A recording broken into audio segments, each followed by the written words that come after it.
I'll get off that screen. What am I doing? Sorry. Okay, so I took the liberty of tilting your nice icon here a little bit to be unbalanced. So apologies for that. What do we mean by unbalanced? Well, because I have the heart in my hands, I think of unbalanced being, or balance being this sort of situation. I put the star there indicating the crux of the heart. So we've got more or less equal size ventricular chambers. We're looking down towards the ventricular apex. And unbalanced seems to be more than 25% or less than 50% and so on and so forth. These percentages, actually, I don't really believe, because even with the heart in my hands, it's very difficult to apportion percentages. But nevertheless, we can say a dominant left ventricle or a dominant right ventricle in this instance.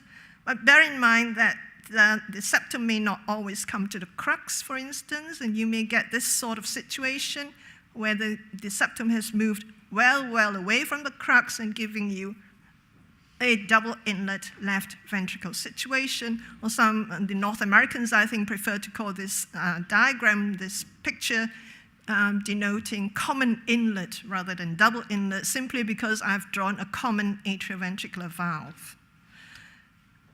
This situation, a double inlet right ventricle, but the septum does come to the crux. So we're maybe, in terms of terminology, univentricular atrioventricular connections or biventricular atrioventricular connections. But I think you're mostly interested in this sort of entity for this morning. But nevertheless, terminologies aside, I think we can sort of visualize or conceptualize an unbalanced atrioventricular septal defect with this sort of simple diagrams. You have aligned septa, atrium ventricular septa, and you have balanced chambers. You have aligned septa, and you have unbalanced atrial and the corresponding ventricular chambers.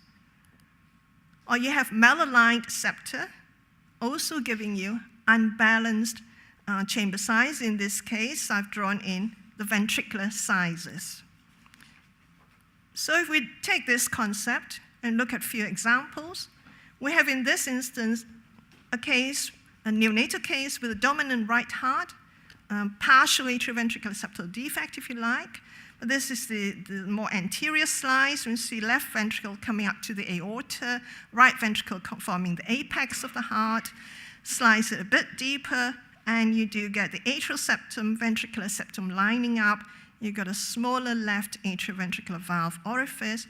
So the sideway measurements of this valve orifice seems rather small compared to this side. But if you actually look at the depth of the valve orifice, it's not as narrow as the sideways measurement on the specimen. Another example, now in this case, also septal alignment. And we have a dominance of the right heart, very big right atrium, very big right ventricle.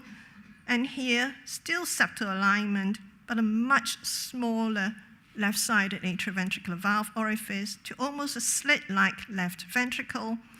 And I've cleaved the papillary muscle into two halves, so there was only one papillary muscle sitting in the left ventricle chamber, so a loss of the mural leaflet of that left atrioventricular valve.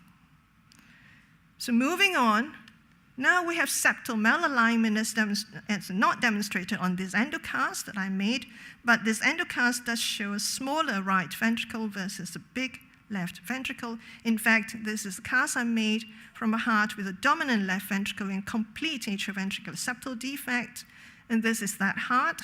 We have the atrial septum here, ventricular septum here, not aligned. Instead, the back part of the ventricular septum is malaligned into the right atrioventricular junction. This is the posterior half, and this is the more anterior superior half of the same heart. And what does that mean in terms of conduction system distribution?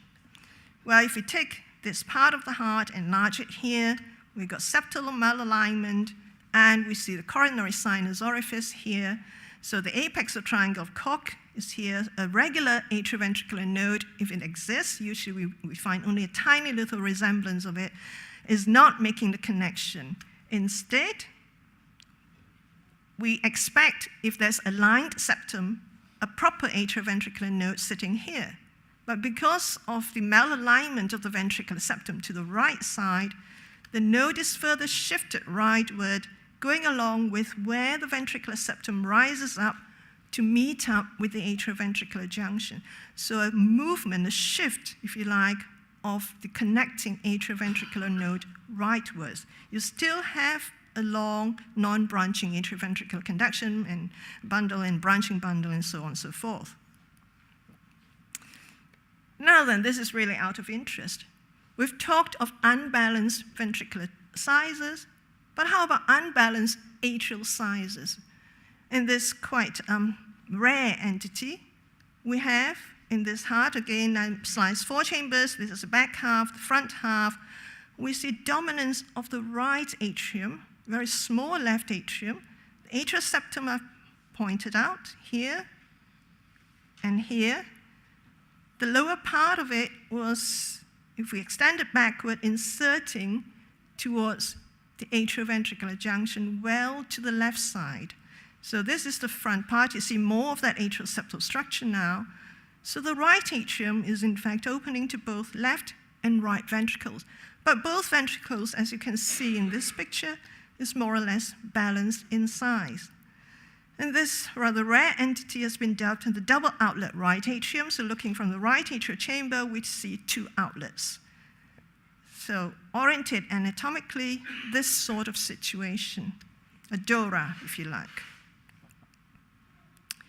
So yesterday we spoke of associated malformations. We went through a few of them. Now I'm going to show you some examples, isomeric arrangement of the atrial appendages or heterotexia, if you like, some valvular anomalies to consider also, in addition to chamber disproportion and deviation of the ventricular or the atrial septa. So in terms of left atrioventricular valve abnormalities, then, we may come across those with very thick dysplastic leaflets and very short chordae tendini, or an example here showing a dual orifice of that left-sided valve in a rather smallish left ventricle. Or you may have a small mural leaflet. In this case, there were 2 papillary muscle tips, but I've sort of sliced the papillary muscle, one of the papillary muscle away and pulled it over to the other side. But in this example, there was fusion of the papillary muscles, so resulting in a very small mural leaflet. But in addition, you may have left ventricular outflow tract obstructions by means of either an insertion of the papillary muscle tip right up to the outflow tract, or in this case, an accessory muscle bundle, again rising up towards the outflow tract or crossing the outflow tract. Rather, in addition, in this case, a sort of fibrous diaphragm sitting right underneath the aortic valve. Or you may have left ventricular outflow tract obstruction due to fibrous tags or aneurysms, in this case an aneurysm, and here some accessory fibrous tissue tags, again sitting in the subaortic valvular region. Or the valve itself, the aortic valve itself may be malformed, a unicuspid and unicommissural valve here, or valve with 3 leaflets in this instance, very disproportionate sizes with very thickened leaflets. Further upstream, there may be associated arch hypoplasia or discrete coarctation lesions. And I'd just like to show you this chart from a study some decades ago now, looking at, in fact, in 133 heart specimens with balanced ventricular sizes. We excluded in this study those with unbalanced ventricular sizes because there were just not enough numbers to make any sense out of. But I think it's interesting to show you that in the cases with Rastelli type A, there was kind of leftward shift of the great vessels, whereas in Rastelli type C, the vessels are more to a rightward shift. But in cases with subaortic stenosis and or coarctation with Rastelli A, the pulmonary trunk was shifted. The great arteries were more obliquely orientated relative to the atrioventricular junction. The pulmonary trunk was more shifted leftward. In those with type C Rastelli, the pulmonary trunk was more shifted right and backwards.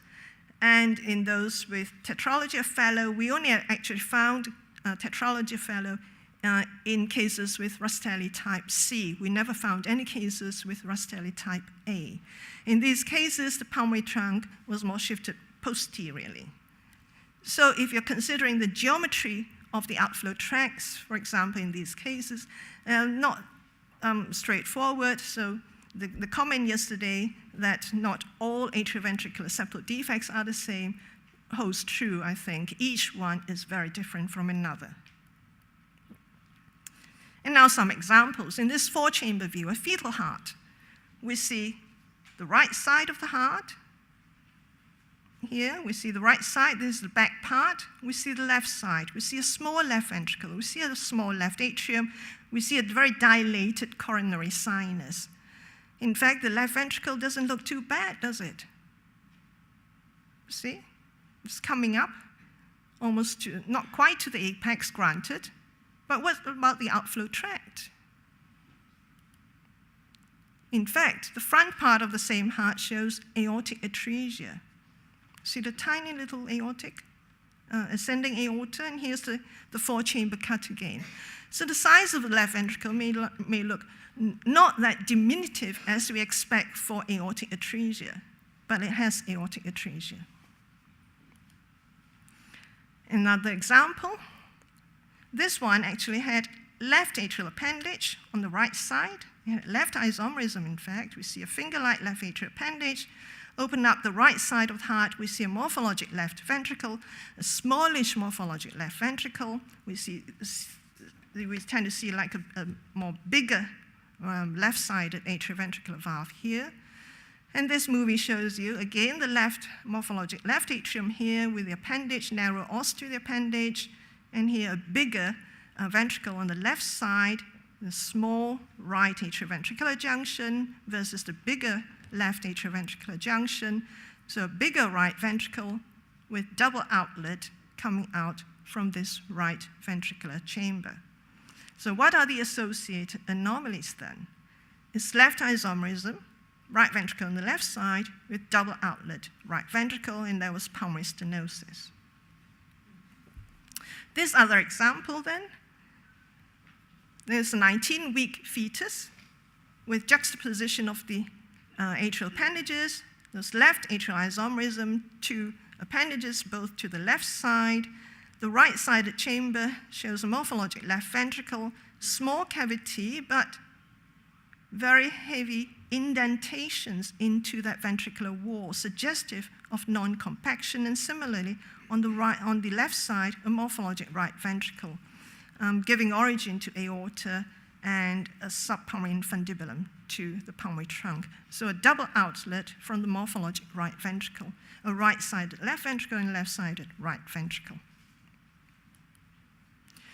So with all these very complex cases, then I think in summary, septal alignment or malalignment, ventricular or atrial dominance, inflow malformations, outflow malformations, and not to forget, misspelling here, associated malformations. And I'd just like to bring you my coordinates here.